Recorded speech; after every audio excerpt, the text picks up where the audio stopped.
A new study out of Canada found that suicide rates among transgender individuals were significantly higher than the general population, which of course by itself is not exactly news, but it does add to a growing body of research which shows that, among other things, that people who actually go through with gender-affirming surgeries have higher rates of suicide and poor mental health outcomes than those who don't.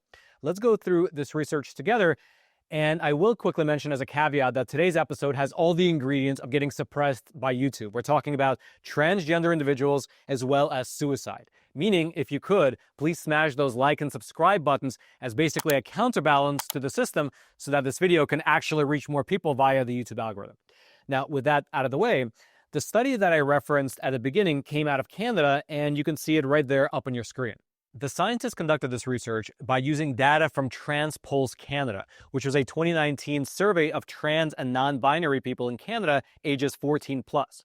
And after parsing through the data, they found a significantly elevated risk factor for both suicidal ideation as well as attempt. Quote, findings show that over the past year, 30.2% of participants reported suicidal ideation and 4.2% reported a suicide attempt. 6 subgroups with varying levels of past year's suicidal ideation were identified, with a higher prevalence of ideation among those with lower educational attainment, particularly youth aged 16 to 24, with 49.4%, and among college-educated participants who identified as disabled, with 38.3%. In conclusion, past year suicidal ideation and attempts were high compared to general population estimates and were concentrated among those aged 16 to 19 and amongst those 20 plus with a history of sex work. Now again, this elevated level of suicidal ideation is not exactly news. Sadly, this group as a whole has been known to have elevated levels of both ideation as well as attempts. In fact, to that end, there was another study that was published just a few months ago out of Denmark. And Denmark is an interesting case because they actually collect a lot more granular health data compared to the US. So they can later go back and parse it out and get a much higher resolution image of what's actually happening on the ground. And here's what they found. Quote, a study in Denmark that spanned 40 years and included 6.6 million people found that those who identified as transgender have significantly higher rates of suicide and attempted suicide than others in the population. The Danish study included 3,759 people who identified as transgender. Among them, there were 92 suicide attempts and 12 suicides between 1980 and 2021. While these numbers seem small, they suggest that the rate of suicide attempts among those who identify as trans is 7.7 times higher than the rate of suicide attempts in the broader Danish population, and the rate of suicide deaths is 3.5 times higher. The researchers behind the study, they also made mention that the numbers might actually be undercounted since the records don't always make note of a person's gender identity. And to that end, the authors of the study, they noted the following, quote, the authors note that they only had data on gender identity for those who sought gender-affirming care at a hospital or applied for a legal change of gender. Such data suggests that 0.6% of Denmark's population identifies as transgender, but researchers believe the true number is much higher, which would mean the suicide rate would also be much higher. And although, again, the US does not have as clear data on this topic as Denmark does, the data that we do have actually shows similar findings. For instance, according to the Trevor Project's 2023 US National Survey on the mental health of LGBTQ plus young people, it found that half of transgender and non-binary young people seriously considered attempting suicide in the past year, and nearly 1 in 5 transgender and non-binary young people attempted suicide in the past year.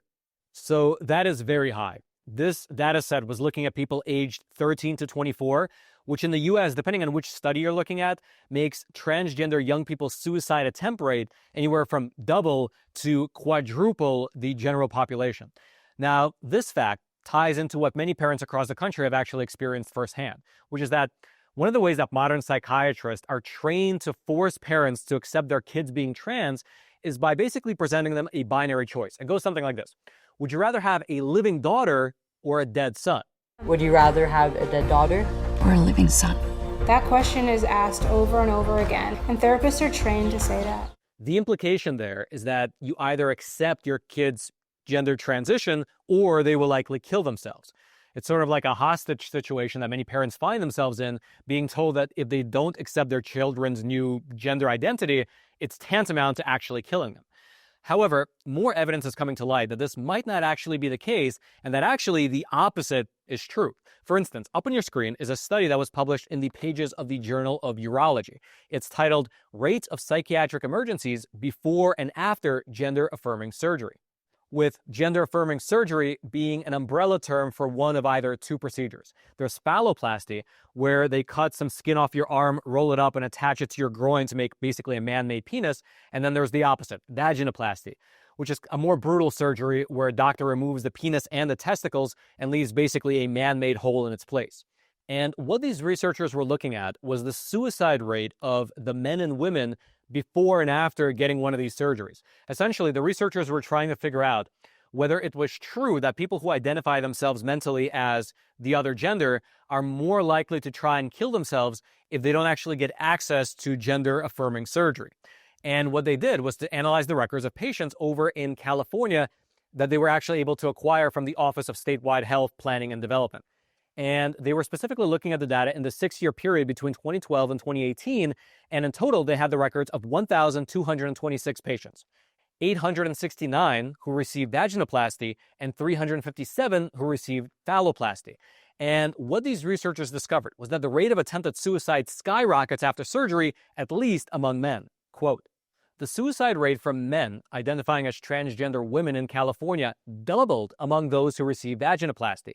More than twice as many men who identify as transgender women had attempted suicide after receiving the surgery when compared to those who had not undergone the procedure." Meaning they found that in California, men who cut off their penises were twice as likely to try and take their own lives after the fact compared to before. Specifically, according to this research, the suicide rate in this group before surgery was 1.5%, but after surgery, it jumped to 3.3%, which is more than double. It's also worth mentioning that, at least according to this study, the suicide rate among women who got phalloplasty surgery did not skyrocket. All right, just to pause here for a super quick moment, I'd like to introduce our sponsor and my own personal gold dealer, American Hartford Gold. Now, as soon as the latest round of tariffs hit, almost immediately, the stock market hit some serious waves, we could say. It became super turbulent, very volatile, and of course, these conditions don't just affect Wall Street. They affect all of us with our investments and our retirement accounts. That's why I want to introduce a company that I trust and I use myself to help secure my own savings, American Hartford Gold. They specialize in helping Americans move their assets into something tangible, something you can actually hold, physical gold and physical silver. Two precious metals that help me sleep better at night, knowing that I have a hedge against all those brilliant decisions being made over in Washington. Now, they have an A+ rating with the Better Business Bureau. They have thousands of 5-star reviews, and they make the whole buying process super simple. Your metals can be shipped directly to your doorstep, or you can transfer your current retirement account to a tax-advantaged gold IRA.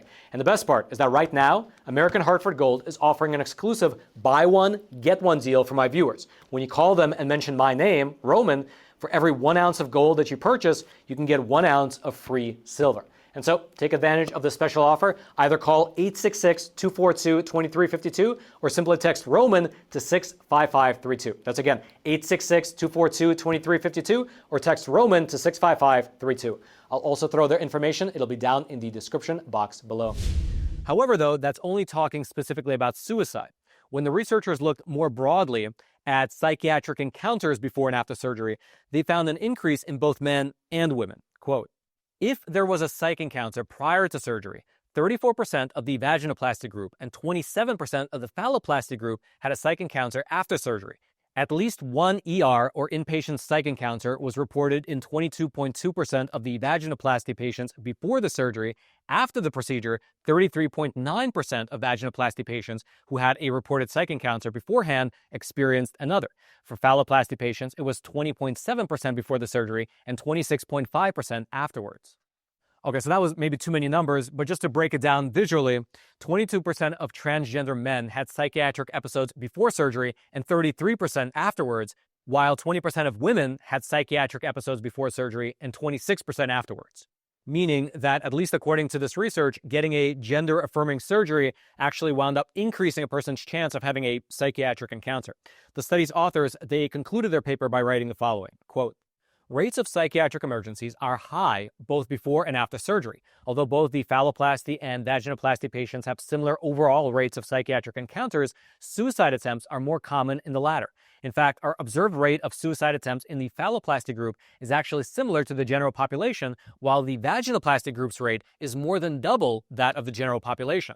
Patients undergoing vaginoplasty with a history of prior psychiatric emergencies or feminizing transition are at a higher risk and should be counseled appropriately. Furthermore, the conclusions of this California study are actually affirmed by another study that was published over in Finland. Quote, a major new study out of Finland found that providing cross-sex hormones and gender transition surgeries to adolescents and young adults did not appear to have any significant effect on suicide deaths. The researchers examined records on all 2,083 people who had their first visit to either of the nation's two gender clinics at age 22 or younger, at 18 on average, and as young as 8, from 1996 to 2019. These researchers put together a comparison group of nearly 17,000 Finns. This included 8 people for each gender-distressed person matched to their age and birthplace. And what they found was that among this group, there were 55 deaths, including 20 by suicide. Quote, of the 55 deaths in the study population, 20, or 36%, were suicides. In bivariate analysis, all-cause mortality did not statistically significantly differ between gender-referred adolescents and controls, 0.5% versus 0.3%. However, the proportion of suicides was higher in the gender-referred group, going from 0.3% versus 0.1%. Meaning that all-cause mortality did not really differ between the people who were referred to the gender clinics or not, but the proportion of people who die by suicide increased by roughly 3 times. And so that's all to say that if you ever hear a trained psychiatrist or a school counselor give you this binary choice that you have to either accept your kid as being trans or else they will kill themselves, would you rather have a living daughter or a dead son? Well, you should know that the data suggests otherwise, that actually allowing your kid to go down this road might actually increase the risk of suicide, at least according to this study. If you'd like to go deeper into anything that we discussed in today's episode, I will throw all my research notes. You'll be able to find them down in the description box below this video. And lastly, I'll quickly mention that there are many topics like this that don't get a fair shake by the legacy news outlets. They basically choose a narrative that they wish to push. They basically choose an outcome. And then if a study kind of falls outside of that purview, they don't talk about it, right? Or they kind of have a quote unquote expert come on and spin the conclusions of the study to fit the narrative that they're trying to push. You know it. I don't even need to spell it out. The Epoch Times, however, is different. We report the facts and let you make up your own mind. And so if you're looking for an honest source of news, if you're kind of tired of the options that are presented to you, if you're looking for a source of news that actually respects your intelligence as a human being, click on that button below this video and try the Epoch Times. We're running a phenomenal trial offer right now. It costs barely anything to try a subscription, and you can even cancel anytime, so there's no risk. But you will get so much in exchange. You'll get all the articles, the analysis pieces, the videos, the documentaries, the infographics, everything that we publish going back 25 years, you'll get access to all of it. And so, again, if you're looking for an honest source of news that actually respects your intelligence as a human being, click on that button below this video, try the Epoch Times. I'm sure you will love it. And then until next time, I'm your host, Roman from the Epoch Times. Stay informed. Most importantly, stay free.